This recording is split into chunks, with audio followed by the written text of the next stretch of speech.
Κρίνον, Κύριε, το ου σου και επάκουσον ημών, ο εν Ιορδάνη βαπτιστήνε καταδεξάμενος, και αγιάσας τα ύδατα και ευλόγησον πάντα ημάς, τους δια της κλήσεως του εαυτόν αφιένος, σημαίνοντας το της δουλείας πρόσχημα, και καταξιούσον ημάς εμπληστήνε του αγιασμού σου, δια της του ύδατος του μεταλήψεως του κεραντισμού, και γενέστο ημίν, Κύριε, εις υγείαν ψυχής και σώματος. Σιγαρή ο αγιασμός των ψυχών και των σωμάτων ημών, και εσύ την δόξαν και ευχαριστία και προσκύνησιν αναπέμπομεν, συν το ανάρχο σου Πατρί και το Παναγίο και αγαθό και ζωοποιό σου πνεύμα την οικαίαη, και εις τους αιώνας των αιώνων. Αμήν.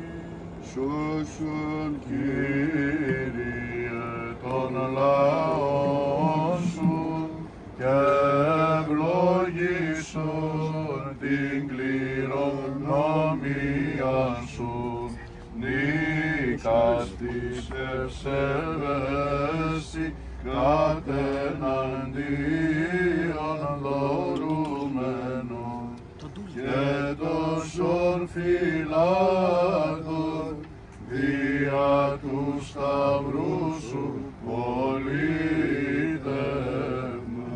Σώσον, Κύριε, των λαών σου και ευλογήσον την κληρονομίαν σου, νίκας της ευσεβέση κατεναντίον δωρουμένος, και τόσων φυλάτων δια του σταυρού σου πολίτευμα.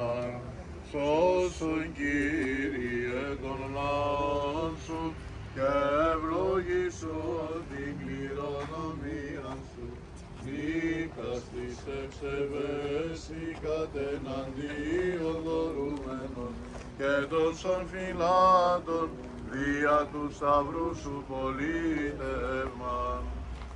Των σών δωρεών αξίους ημάς πίστων, Θεοτό και Παρθένε, παρορώσαν τα πλημελήματα ημών, και παρέχουσα η άματα της εν πίστη βάνωση, την ευλογίαν σου άχραντε.